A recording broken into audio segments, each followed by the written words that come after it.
Hello everybody, my name is Paul McKeever, and this is my new guitar build.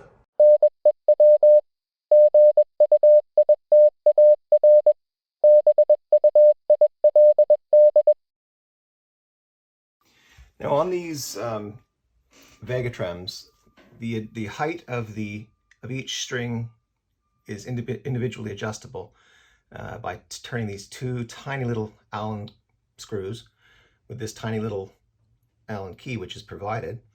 And once you've got, you know, both the height adjusted and the intonation adjusted, you can then lock it down by using a slightly bigger Allen key provided and locking it in here. All right, I'm not going to do it just yet, but I have discovered that the buzz, that's a pretty extreme strum. So you're hearing some buzz off the frets, but I don't usually hit that hard. I'm thinking that because this is up as high as it's going to go, I've just turned those screws down as hard as I can get them. That brings the string up as high as I can get it, I think. Let's try it a bit more. I don't want any buzz when I strum.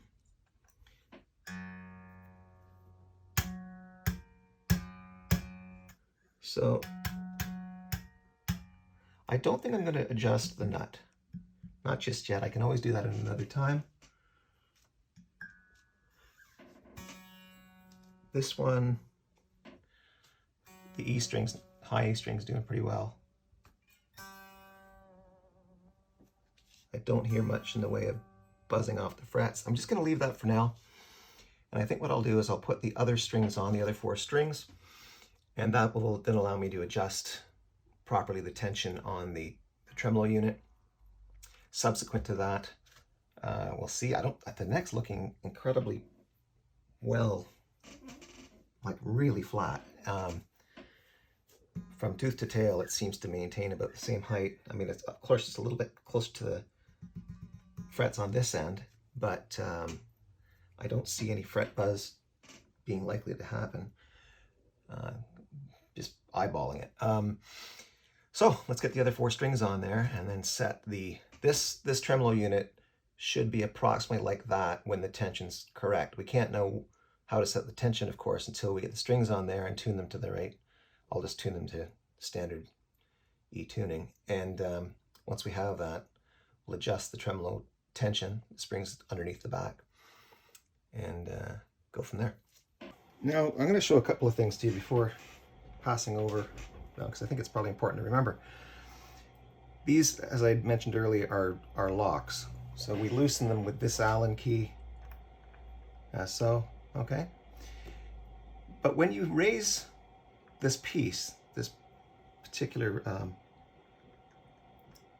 part of the bridge to hold the string at a higher level, so you turn it clockwise on both of these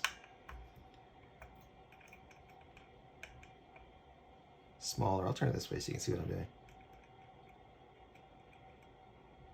They're very small, so it's hard to get the Allen wrench in, but once you got it in there, you're good. I'm just turning it clockwise to raise the piece at the front, which raises the string. Now, I found that it was binding, it was stopping, and I discovered that's because this part here, this lock here, can still be loosened a bit more, and that gives you more ability to raise the string further. So it's binding, obviously. When it's tipping a certain amount, it presses up against the lock screw, and all you have to do is lighten it off a little bit,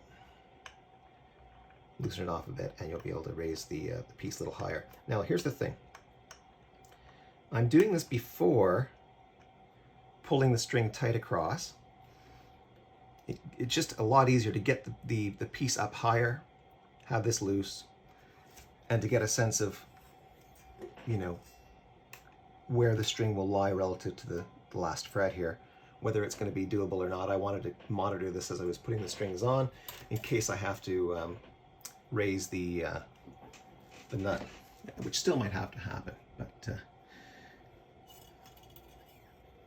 now I'm going to show you one other thing. Let's get the camera ready here.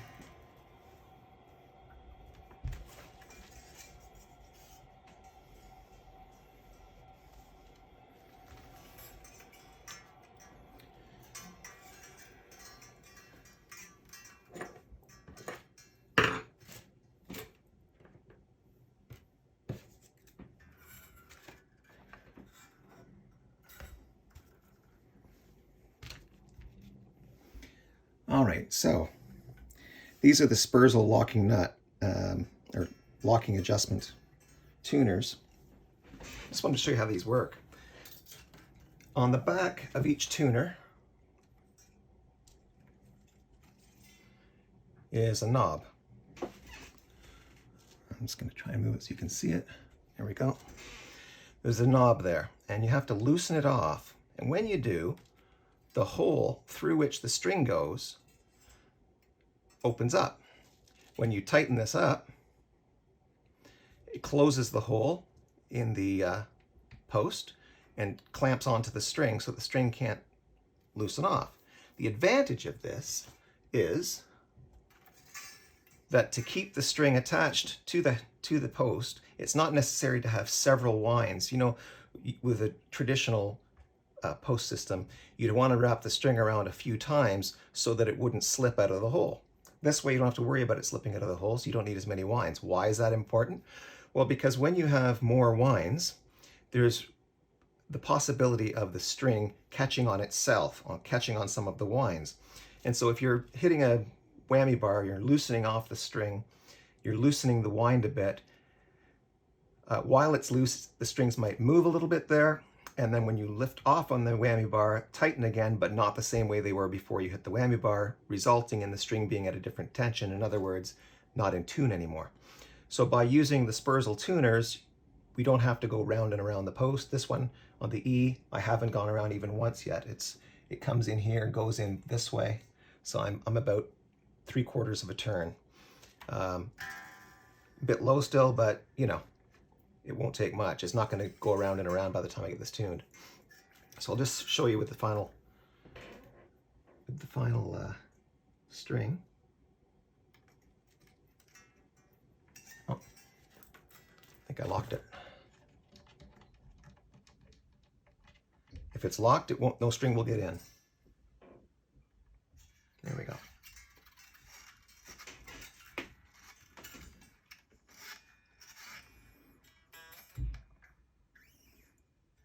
And so I'm going to line this up with the roller nut, LSR roller nut. Pull that string in fairly tight. Lock the back.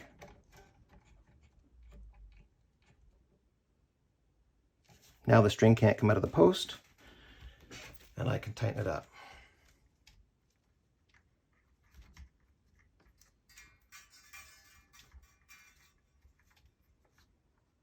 I think I've got maybe one turn there.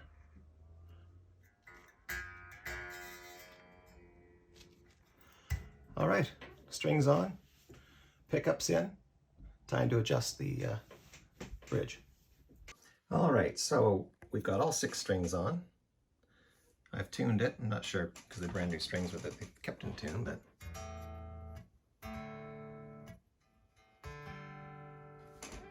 good enough for government work, because right now what we're trying to do is adjust this pitch angle. Okay, so this is the whammy bar, and you can see that it's tilted this way. We want it flat. So to flatten it out, we have to tighten the strings, or sorry, tighten the springs at the back in the pocket for this unit here. And that means that the strings are going to tighten when we do that. So they're going to go sharp, and I'll have to loosen off probably, but it probably won't hurt because the strings need to be, you know, adjusted anyway. They're brand new. So let's turn the guitar over and adjust the springs. It's going to be an iterative process. It won't happen with, you know, magically in the first try. It's a back and forth between, you know, in this case, tightening the springs, loosening the strings, tightening the springs, loosening the strings until the angle's right and it's still in tune. Pain in the neck, but we'll just show one iteration. I mean, I'll turn it over, show how the springs are tightened. Tightening the strings is, as you know, it's just a matter of turning those pegs, so there's nothing to be videoed there. All right, let's get it turned over. All right, well, we can already see that this side here pulls less tightly than this side. So we're going to start by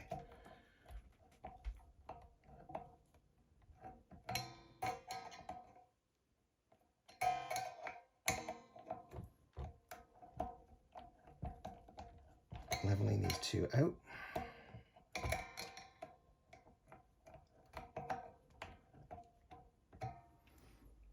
And then we'll turn it back over, tune it up again to the same key, or same pitch, and see where we sit in terms of the angle of the device here. It looks to me, even from the back though, that it's got a lot to go. You can see that it's presently pitched such that it's almost touching the wood here. So actually I'm going to tighten this some more.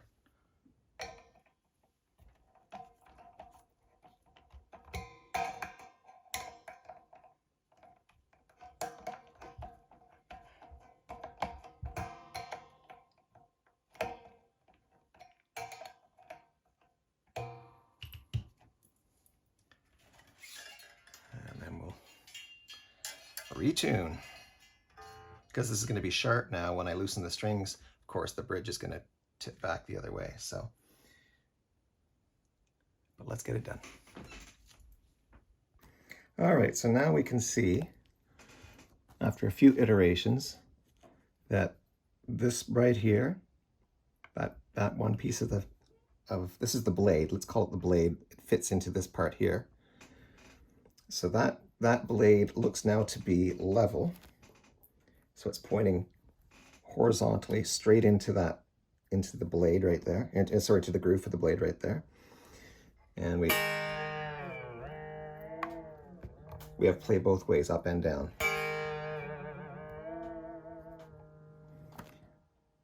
All right, now to adjust these pieces, string heights, you can see, for example, maybe you can't, but we'll give it a shot. Let's see. Well, maybe you won't be able to see it from that angle. Maybe you can see it right there. The D string here, although it's further up, it's also further down. So it's sitting lower than the rest. You can see it when you're at the neck. It just sits lower than the other strings. So I'm gonna have to choose a proper height based on playing style and buzz. You know, you don't want the strings to be buzzing off. But that's a pretty clean tone right there. There's no buzz going on.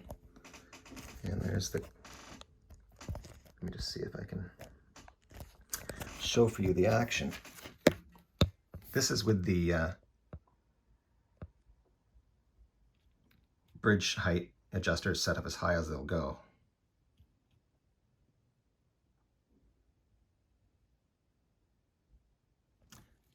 Might be a little too high for my style, but we'll see.